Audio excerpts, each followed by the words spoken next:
So I've got a lot of base Neo decks here with me.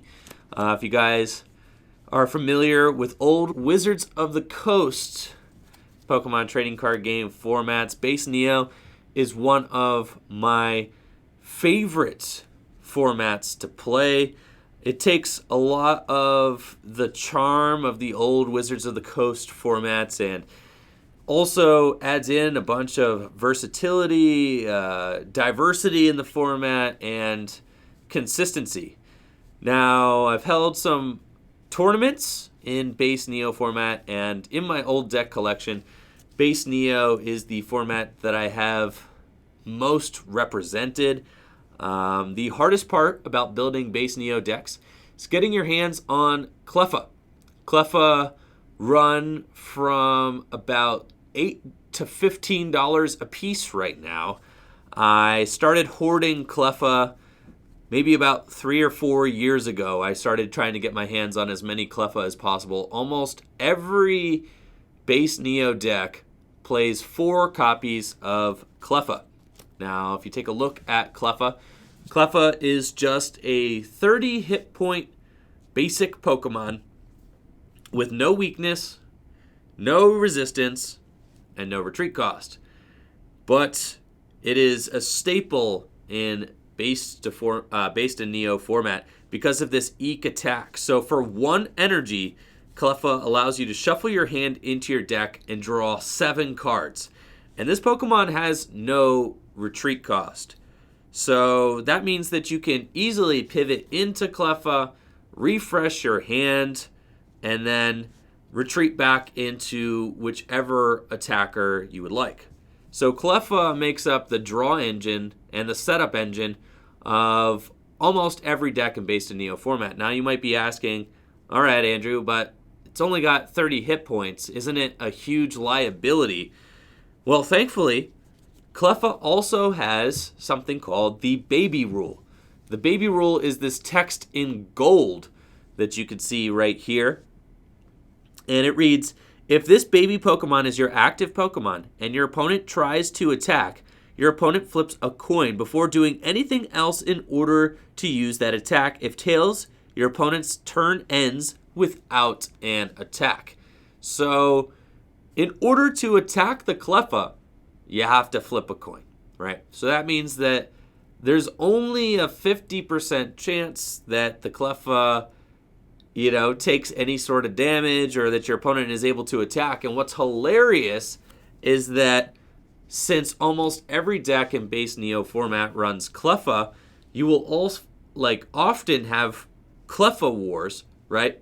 Where both decks are trying to set up using Cleffa or baby Pokemon, and they both have to flip in order to use their Eek attack, because it's not just damage that they're flipping for, it's attacks altogether. So the Eek attack has to be flipped for if you are facing against another baby Pokemon, and that can create some pretty hilarious board setup states where you're both trying to use Eek in order to set your strategy up. Now, in order for this to really make any sense, why does every deck revolve around Cleffa? You have to take a look back at some older decks too to kind of, start to see why this would be so powerful. Now, one of the most popular cards in the formats leading up to base Neo is Lass. Okay, Lass is a crazy hand disruption card. It says you and your opponent both show each other your hands, then shuffle all trainer cards from your hands into your decks. And this card can be played on the first turn of the game, going first. So imagine being able to just zoom through your deck, play as many trainer cards as you want. There was no such thing as items and supporters back then. It was just trainers. So you could play as many trainers as you wanted, right? And you could use things like computer search. You could play up to 4 computer search in your deck. You could play up to 4 item finder in your deck. Computer search is like the expanded computer search. Item finder is like the expanded dowsing machine. Professor Elm allows you to shuffle draw 7 cards. Professor Oak, discard your hand, draw 7. You could play that multiple times in a turn because there were no supporters yet. Imagine being able to zoom through your deck, set up your entire deck, and then you could play last, completely removing all of your opponent's trainer cards from their hand. So this was a very popular strategy. And Cleffa pretty much fixed this problem in the format. Because if your opponent zoomed through their deck and used last to remove all of your trainer cards, you could just attach an energy to Cleffa and then just eke your hand back. So all of that annoying hand removal strategy of the older formats kind of went out the window when Cleffa was released in Neo Genesis. So Cleffa quite simply revolutionized the format and made it much more fun to play. That being said, I have also heard criticisms of base Neo format because, some of my friends are like, oh, it's so silly. It all comes down to baby flips. It doesn't matter. What you do, you could have a better setup and then you just flip a couple tails on baby flips trying to take out those final prizes and you could just lose the game. Now, I think that's part of what makes base Neo format so fun to play. In any trading card game, there's going to be an element of luck. Of course, the coin flips do add an extra element of luck to this format in particular. But that doesn't mean it's not a fun format to play. And I think this format is very fun to play. Kind of like Mario Kart, right? Mario Kart, skill-based game. Definitely some elements of random luck involved that can be infuriating. Still a fun game to play. Kind of try to think of base Neo format. Kind of like Mario Kart, right? There's always going to be some random act of chaos that could come in and just be a little bit hard to deal with. Some unfortunate baby flips could go your way. But that also makes the victories just that much more fun when they do work. So this is a Blaine's Charizard deck. Now, we have been talking a lot about control decks in standard format. In our current standard format right now, there's a lot of control decks. This is kind of like ye olden control deck. Now, there are some attackers in this deck. We have the Blaine's Charizard can operate as attackers, and they are very good at doing that. They do a lot of efficient damage, but it's a little bit misleading because this is not really a Blaine's Charizard deck. This is a Blaine's Charmander deck. The whole deck revolves around Blaine's Charmander. Now, you have your 4 Cleffa in the deck, obviously, to help set the deck up. But the idea of this deck is to try and run the opponent out of energy. And you use Blaine's Charmander in order to do this. Blaine's Charmander has an attack called Kindle, and it reads, discard 1 energy card attached to Blaine's Charmander in order to use this attack. If the defending Pokemon has any energy cards attached to it, choose one of them and discard it. This card, I know you can't see it because of the focus. I will fix that for you. There you go. Blaine's Charmander. That Kindle attack is absolutely busted. Gotta say, if this thing was legal in current standard format, somebody would make a control deck out of it, right? That attack just reads very well. You get to ditch a fire energy from your own Charmander in order to discard a fire energy or discard an energy attached to the defending Pokemon. So the idea is to just constantly remove all of your opponent's energy from play. Now, one of the best ways to remove energy from the opponent's side of the field is to attack and actually take knockouts. So we do have options to attack and take knockouts as well. With 2 copies of Blaine's Charmeleon, you can evolve into Blaine's Charizard. So let's take a look at these Blaine's Charizards here.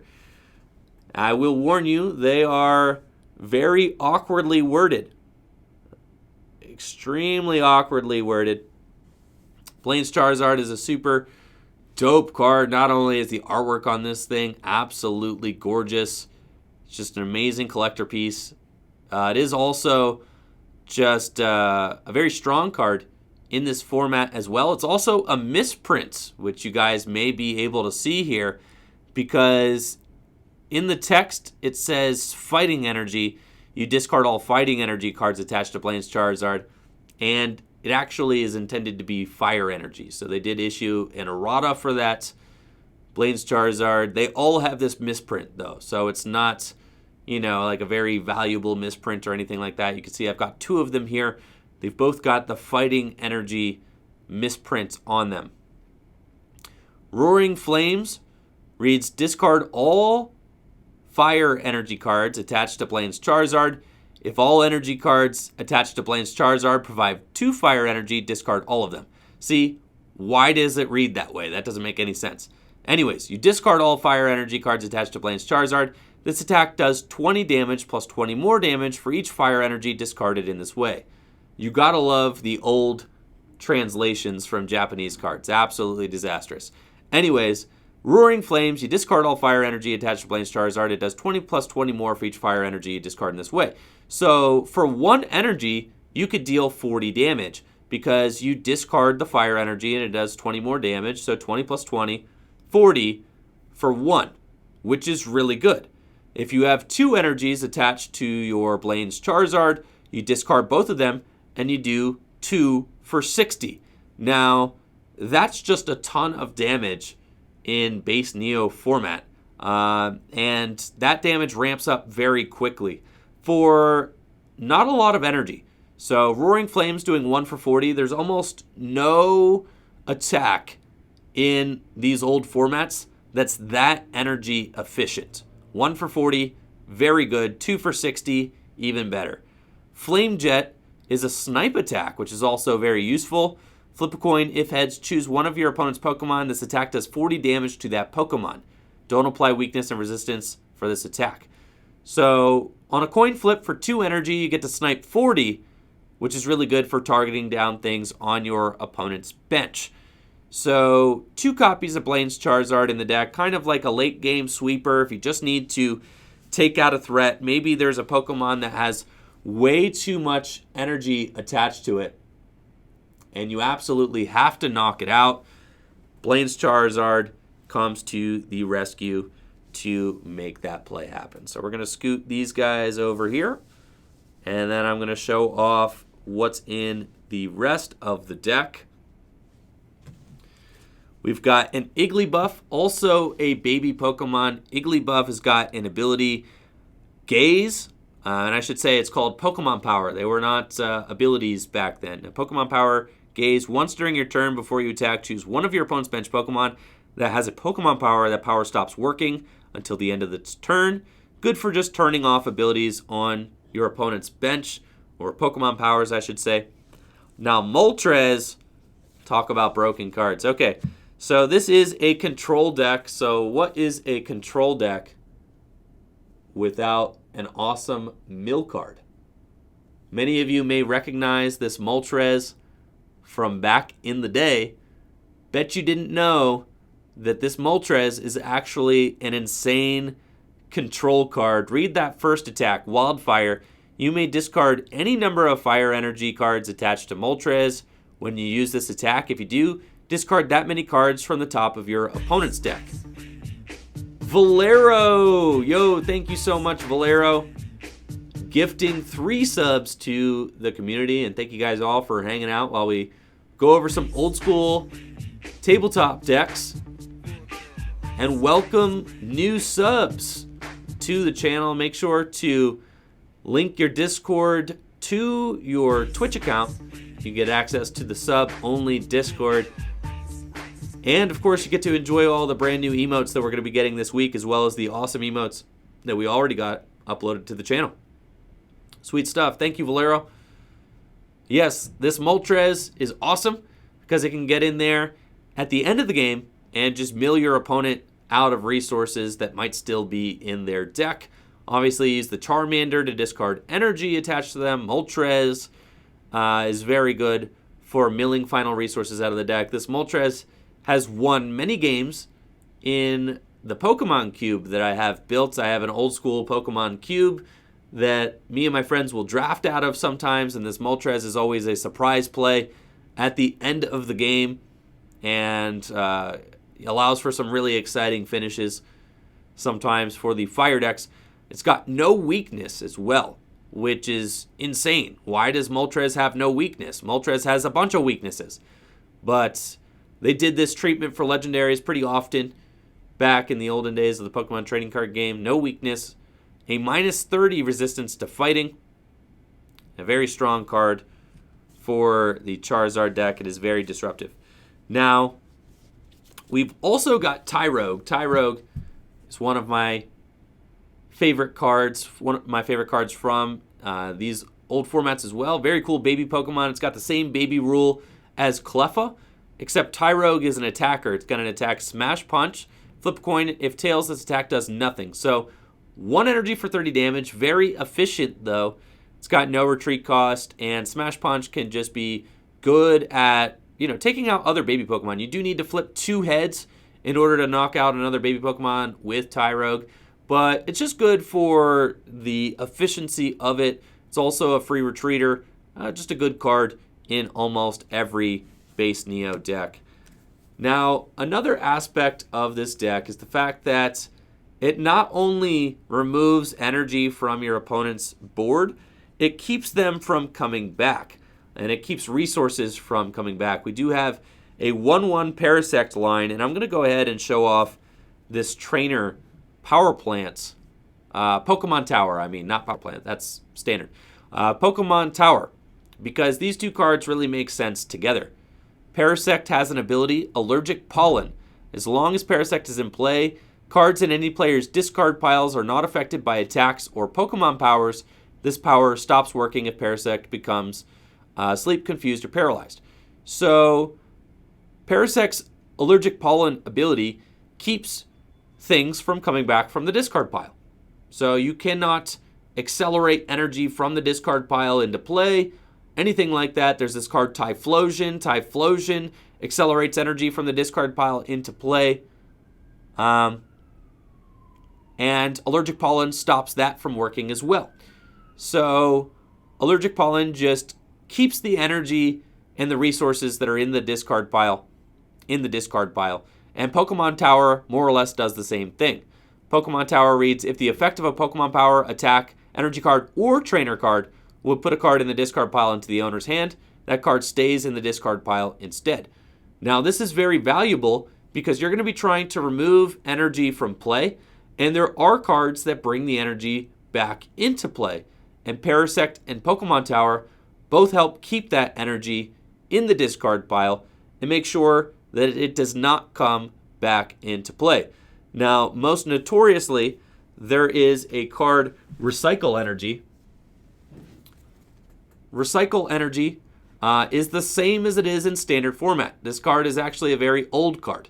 So those of you guys that are familiar with the standard version of Recycle Energy are going to be instantly familiar with this card. It's actually originally printed in Neo Genesis, and it reads, if this card is put into your discard pile from play, return it to your hand instead. So, Recycle Energy is played in almost every deck because you could just attach Recycle Energy to your Cleffa, who helps set up almost every single deck, and then when the Cleffa gets knocked out, the Recycle Energy doesn't go to the discard pile and instead will come back to your hand. Now, Pokemon Tower makes it so that the Recycle Energy does not come back to your hand and instead stays in the opponent's discard pile. So this is very good, a very good combination for helping to keep those resources in the opponent's discard pile. We're going to focus back on the board here. Cool.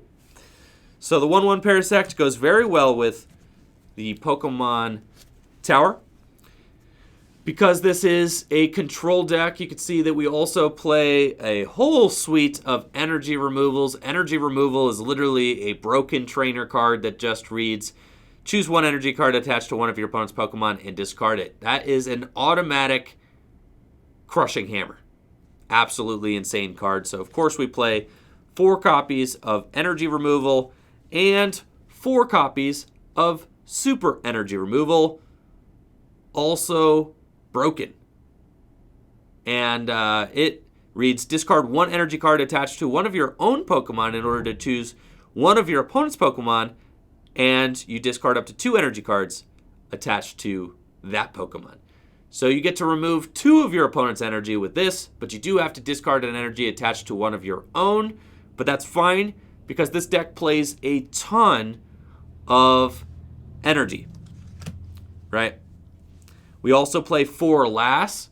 Talked about that. It just removes trainer cards from both you and your opponent's hand, so a very good disruption card. And I see in the chat, Beezle Bozo says, this deck looks toxic. Yes.